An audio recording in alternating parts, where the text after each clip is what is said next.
ரஸ்தோகி அவர்கள் தமிழக அரசாங்கத்தின் மீதும் தமிழகத்தினுடைய சீஃப் செக்ரட்டரி மீதும் அதிருப்தியாக இருக்கிறார், கோபத்துடன் இருக்கிறார். நீதிபதி அரசர் ரஸ்தோகிக்கு ஒரு nodal officer from Tamil Nadu government வேண்டும் என்று எழுதியிருந்தார்கள். 15 நாள் ஆகியும் கூட அதற்கு ஒரு சரியான பதில் இல்லை. நோடல் ஆபீசரை நியமிப்பதை தள்ளி போடுவது ஏன்? டெல்லி ஆச்சுன்னா எலெக்ஷன் வந்துடும். பொலிட்டிக்கலா பாக்குறாங்க டிஎம்கே. நவம்பர் முதல் வாரத்தில் ஒருவேளை 6, 7, 8, 3 தேதிகளில் அஜய் ரஸ்தோகி அவர்களும் 2 ஐபிஎஸ் ஆபீசர்களும் ஆக்சிடென்ட் சைட்டுக்கு போய் பார்க்க போறாங்க. கோலஹலாஸ் டிவி யூடியூப் சேனல், இது வாய்மையின் எக்காலம்.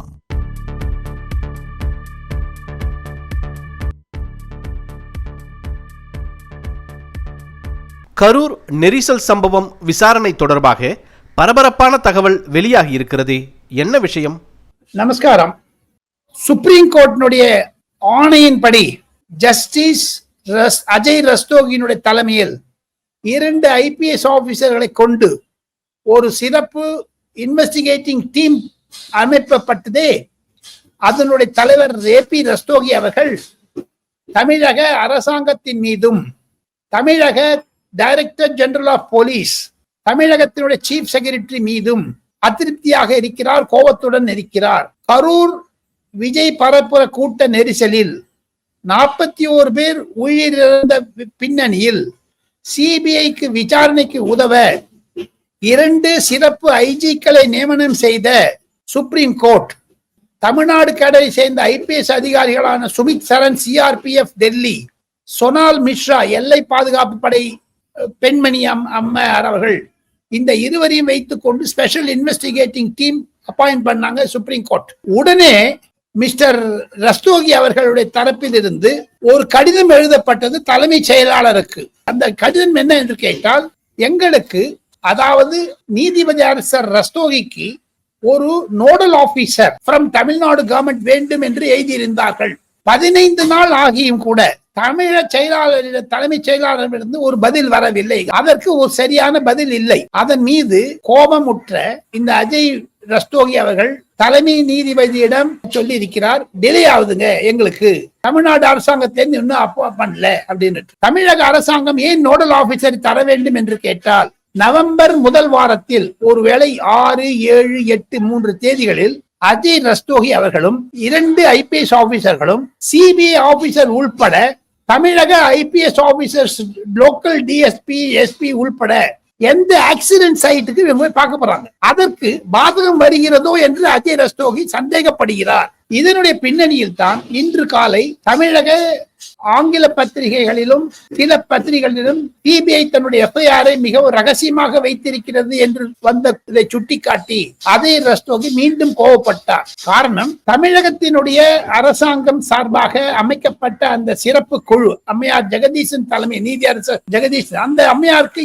எஃப்ஐஆர் ஒண்ணு போட்டாங்க. அப்போ அந்த எஃப்ஐஆர் மீதுதான் சிபிஐயும் விசாரணை தொடங்கி இருக்கிறது என்று சிபிஐ டைரக்டர் அஜய் ரஸ்தோகியிடம் தெரிவித்ததாக நான் கேள்விப்படுகிறேன். ஆக மொத்தம் சிபிஐ எஃப்ஐஆர் சீக்கிரட்டா வைத்திருக்கிறார் என்ற ஒரு பிம்பத்தை கிளப்பக்கூடியதாக அஜய் ரஸ்தோகி நீதி அரசர் அவர்கள் சந்தேகப்படுகிறார்கள் என்று தான் என்னுடைய ஒரு கருத்து.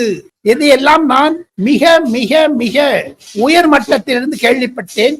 சிபிஐ கூடிய விரைவில் தன்னுடைய அறிக்கையை இந்த ஸ்பெஷல் டீமுக்கு, இன்வெஸ்டிகேட்டிங் டீமுக்கு தர வேண்டும். எனினும் அது டிலே ஆவதனால் அஜய் ரஸ்தோகி அவர்கள் இன்று காலை சிபிஐ டைரக்டருக்கு ஒரு பெரிய இமெயில் அனுப்பி இருக்கிறார். காலதாமதமாகிறது, சுப்ரீம் கோர்ட்டிலிருந்து இன்று தீர்ப்பு வந்ததிலிருந்து 22 நாட்கள் ஆகிறது, ஏன் இந்த மாதிரி டிலே பண்றது?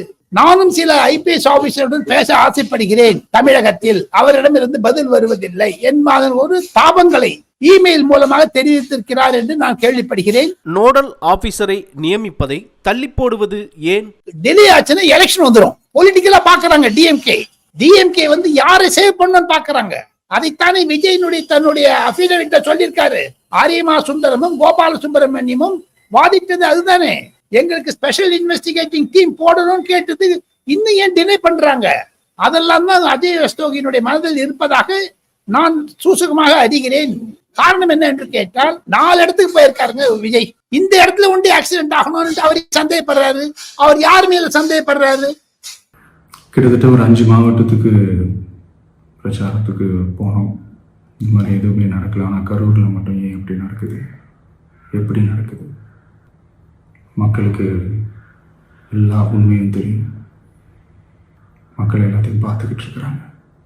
So, இதெல்லாம் வெளில வரணும். அதற்கு ஒரு திரை போடுவது போன்று டிலே டாக்டிக்ஸ் தமிழக அரசு செய்கிறதோ என்ற சந்தேகம் கூட நீதி அரசல் மனதில் இருப்பதாகத்தான் நான் சூசகமாக அறிகிறேன் என்பதைத்தான் நான் தெரிவித்துக் கொள்ள ஆசைப்படுகிறேன். அதற்கு மேலாக அவர் என்ன செய்வாரு, அவர் பிரஸ்டேஜ் பண்ண விடுவாங்க. இது அரசியல் தந்திரம். இது நேரடியாக சுப்ரீம் கோர்ட்டினுடைய நீதியரசர், ஓய்வு பெற்ற நீதியரசர், அந்த 2 ஐபிஎஸ் ஆபீசர்ஸுமே தமிழ்நாடு கேடரை சேர்ந்தவங்க. அவங்க தமிழ் பேசுவாங்க.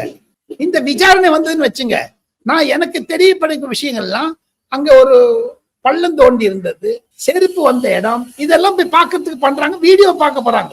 இது டிலே ஆக ஆக ஆக ஆக சில சாட்சியங்கள்லாம் மறைக்கப்படுமா என்ற சந்தேகம் கூட கிரிமினல் ஜூரிஸ்பிரன்ஸ்ல அது வருவது என்பதுதான் என்னுடைய கருத்து. இந்த விவாதத்தை முதலாக கோலால் நேயர்களுக்கு தெரிவிப்பதில் மகிழ்ச்சி அடைகிறேன். Thank you. Kolahalas TV YouTube channel, இது வாய்மையின் எக்காலம்.